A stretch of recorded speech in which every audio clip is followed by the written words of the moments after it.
మాజీ జెడ్పీటీసీ కీర్తి వెంకటేశ్వర్ గారు, అదేవిధంగా రాజేశ్వర రెడ్డి గారు ఇద్దరు కూడా కాంగ్రెస్ పార్టీ నుంచి, వారితో పాటు మాజీ సర్పంచులు, మాజీ ఎంపీటీసీలు, ఉప సర్పంచులు ఇంకా చాలా మందిని తోడుకొని హైదరాబాద్ దాకా వచ్చి ఈరోజు అధికార కాంగ్రెస్ పార్టీని వదిలిపెట్టి పోరాట పార్టీ టీఆర్ఎస్ లో చేరుతున్నందుకు మీ అందరికీ హృదయపూర్వక స్వాగతం, సుస్వాగతం. ఇది ఒక రకంగా రాష్ట్రంలో వీస్తున్న గాలికి సంకేతంగా నేను భావిస్తాను. ఎందుకంటే అధికార పార్టీని వదిలిపెట్టి ఇవాళ 15 నెలల స్వల్ప కాలంలో అధికారం వచ్చిన 15 నెలల కాలంలోనే ఆ పార్టీ మీద మొహం మొత్తింది అంటే మరి ఏ రకంగా ఉన్నది కాంగ్రెస్ వాళ్ళ పరిపాలన దాన్ని బట్టే చెప్పొచ్చు.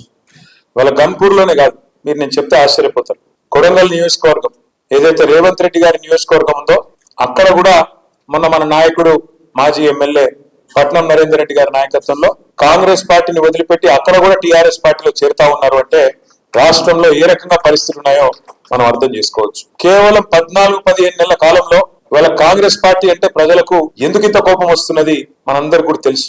మీరు గమనించండి, ఇవాళ వార్త నేను చెప్పేది నిన్నటిది కాదు, మొన్నటిది కాదు, మున్పటిది కాదు, ఈ రోజు వార్త. సరిగ్గా గత 48 గంటల్లో పోయిన 2 రోజుల్లో రాష్ట్రంలో 7 రైతులు ఆత్మహత్య చేసుకున్నారు. 48 గంటల్లో 7 రైతు ఆత్మహత్యలు. ఇంకో దిక్కు అక్కడ శ్రీశైలం లెఫ్ట్ బ్యాంక్ కెనాల్ కోసం తవ్వుతున్న సొరంగంలో ఆ యాక్సిడెంట్ జరిగి దాదాపు 2.5-3 కిలోమీటర్ల ఆ సొరంగం అంతా కూలిపోయి 8 మంది కూలీలు అలానే ఇరుక్కపోయి ఉన్నారు.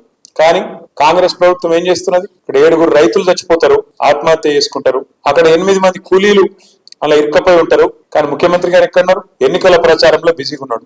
ఏం ఎన్నికల ప్రచారం అది? ఆ ఎన్నికతోనే మన గవర్నమెంట్ మారేది ఉందా, కింద మీద అయ్యేది ఉందా? ఒక ఎమ్మెల్సీ ఎన్నిక ప్రచారం, దానికోసం హెలికాప్టర్ వేసుకొని పోయి అక్కడ ఎన్నికల ప్రచారంలో ముఖ్యమంత్రి గారు సిద్విలాసంగా మాట్లాడుతున్నాడు. ఈ ఎలక్షన్ గెలిస్తేంది పోతేంది అని చెప్పి అక్కడ మాట్లాడుతున్నాడు. అంటే వెనకటికి రోమ్ నగరంలో, రోమన్ సామ్రాజ్యంలో ఒక చక్రవర్తి ఉన్నాడట, ఆయన పేరు నీరో. రోమ్ నగరం అంటుకొని తగలబడిపోతుంటే ఆయన మాత్రం ఫిడేలు వాయించుకుంటూ కూర్చున్నాడట. రేవంత్ రెడ్డి గారి కథ కూడా గట్లే ఉన్నది.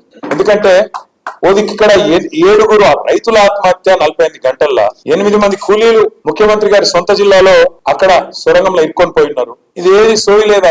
ఆయన మాత్రం ఆయన పాటికి ఆయన ఇవాళ చక్కర్లు కొడుతూ, గాలి మోటార్లు తిరుగుతూ, గాలి మాటలు చెప్తూ మళ్ళీ ఢిల్లీకి పోయినట్టు 36వ సారి. ఇప్పుడే నాకు అర్జెంట్ పని ఉన్నదని ఢిల్లీకి పోయినట్టు 35 సార్లు పోయి పీకింది ఏంది, 36వ సారి పోయి పీకేది నాకు ఇలా పడు 36 సార్లు.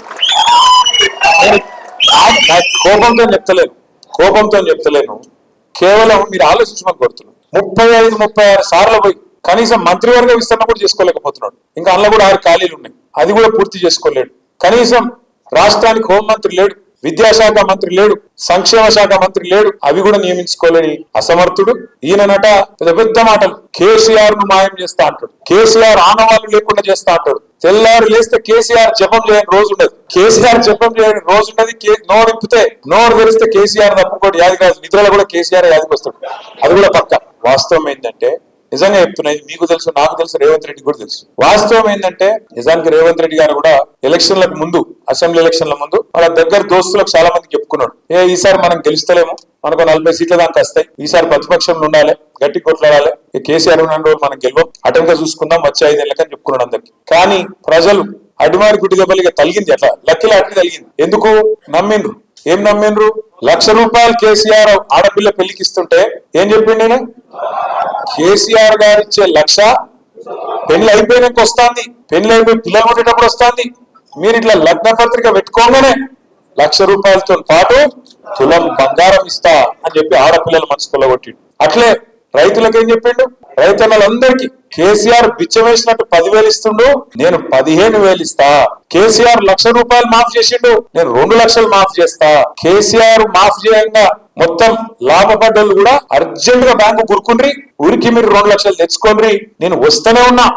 రాగానే ఎంబడే డిసెంబర్ 9 నాడు సంతకం పెట్టి రుణం మొత్తం మాఫ్ చేస్తా అన్నాడు. ఇలా రేవంత్ రెడ్డి గారి ప్రభుత్వం వచ్చి ఒక 450 రోజుల దాకా అవుతా ఉంది. 450 మంది రైతులు రోజుకొక్కరు చొప్పున చచ్చిపోయింది ఈ రోజు వరకు ఆత్మహత్య చేసుకొని. మనం ఆలోచించాలి, మరి కేసీఆర్ ప్రభుత్వంలో ఈ పరిస్థితి లేకుండా, కేసీఆర్ ప్రభుత్వంలో మనం చెప్పుకున్నాడు కాదు, కేంద్ర ప్రభుత్వం పార్లమెంట్ లో చెప్పింది. రైతు ఆత్మహత్యలు భారతదేశంలో అత్యధికంగా తగ్గించింది కేసీఆర్ ప్రభుత్వం, తెలంగాణ రాష్ట్రం అనే మాట మనం చెప్పుకున్నది కాదు, కేంద్రం ప్రభుత్వం పార్లమెంట్ లో చెప్పిన మాట. మళ్ళొక్కసారి ఆత్మహత్యలు ఎందుకు చాలైనాయి? ఏం జరుగుతున్నది? ఇది కాలం తెచ్చిన కరువా, కాంగ్రెస్ తెచ్చిన కరువా, మనం అర్థం చేసుకోవాల్సిన అవసరం ఉంది. కేవలం కేసీఆర్ మీద కోపం, కేసీఆర్ ఆనవాళ్ళు ఉండొద్దనే ఒక ఆరాటం, దాంతో ఇవాళ మేడిగడ్డ కాళేశ్వరంలో 3 రిజర్వాయర్లు, 19 పంప్ హౌజులు, 19 3 బ్యారాజులు, 19 రిజర్వాయర్లు, అదేవిధంగా 21 పంప్ హౌజులు. ఇట్లా కాళేశ్వరం అంటే ఎక్కడో అక్కడ గోదావరిల కింద 80 మీటర్ల మీద ఉండే కాడ నుంచి హైదరాబాద్ దగ్గర హైదరాబాద్ నెత్తి మీద కుడబెట్టినట్టు 618 మీటర్లకు పైకి అప్పుడెప్పుడో శివుడు గంగను కిందికి దించిండట, కేసీఆర్ గంగను పైకి తీసుకొచ్చిండు. అక్కడ 80 మీటర్ల నుంచి 618 మీటర్ల కాడికి తీసుకొచ్చి కొండపోచమ్మ సాగర్ నింపి కాళేశ్వరం అనే ప్రాజెక్టు ప్రపంచంలోనే అతి పెద్ద లిఫ్ట్ ఇరిగేషన్ ప్రాజెక్ట్. ఆ ప్రాజెక్ట్ కట్టిండు. అందులో 3 బ్యారేజీలు ఉన్నాయి. అందులో 3 బ్యారేజీలల్లా 340 పిల్లర్లు ఉన్నాయి. 370 పిల్లర్లు ఉన్నాయి. అందులో ఒక్క పిల్లర్ కు పర్రె పట్టింది, ఒక్కటి. దాన్ని పట్టుకొని ఎంత కథ చేసినప్పుడు కాంగ్రెస్ వాడేమో దున్నపో తినింది అంటాడు, బీజేపీ వాడేమో దుడ్డని కట్టారు అంటాడు. ఆ పర్రెను పట్టుకొని ఇక దానికి రాహుల్ గాంధీని తెచ్చి ఎన్డీఎస్ఏనట ఇంకోటట ఆగమేఘాల మీదకి వచ్చి ఇగో ఇది చూసినారు, ఇదే పర్రె చూసినారు, మొత్తం పోయింది.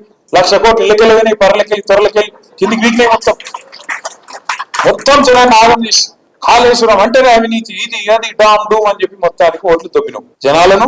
నువ్వు తర్వాత ఇంకా మళ్ళన్న పుల్లన్న ఉన్నారు కదా యూట్యూబ్ లో, అందరూ కలిసి మొత్తం కేసీఆర్ తిట్టుడే పనిగా పెట్టుకొని జనాల నెత్తులు పాడు చేసి రైతుల నెత్తులు కూడా ఖరాబ్ చేసి మొత్తానికి ఏదో జరిగినట్టు చూపెట్టి ఆయనతో ఓట్లు కొట్టుకున్నారు. మరి నేను అడుగుతున్నా ఈ రోజు ఇదే మేధావులను, ఈ రాష్ట్రంలో ఉండే మీడియాను కూడా నేను అడుగుతా ఉన్నా, కాళేశ్వరంలో ఒక్క బ్యారేజీలో ఒక్క పర్రె పడితే దానికి ఇంత లొల్లిపెట్టిరు మీరు. మరి అలా సుంకిశాల కూలిపోతే, అక్కడ రిటైనింగ్ వాళ్ళు కూలిపోతే ఎవ్వరు మాట్లాడరు. బీజేపీ వాడు మాట్లాడాడు, కాంగ్రెస్ వాడు కుయ్యన్నాడు. ఎస్ఎల్బీసీలో 2.5 కిలోమీటర్ల టనల్ కూలిపోతే ఎవరు మాట్లాడరు. మీకు ఏం ప్రాజెక్ట్ అది? పెద్దవాగు ఖమ్మం దగ్గర కొట్టుకపోతే, ఆ బ్రిడ్జ్ కొట్టుకపోతే ఎవడు ఎన్డీఎస్ఏ మాట్లాడాడు, ఎవడు ఎన్డీఏ మాట్లాడు.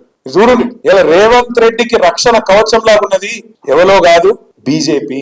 నేనేదో ఉత్తరం చెప్తాను ఈ మాట.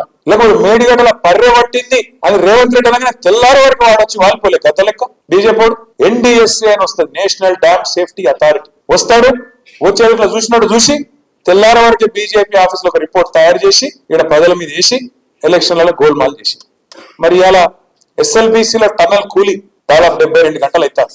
ఏ బీజేపీ వాడు మాట్లాడాడు, ఎవరి నోరు పెగులుతలేదు. కిషన్ రెడ్డి మాట్లాడాడు, బండి సంజయ్ అన్నాడు ఎందుకు ఏమొచ్చింది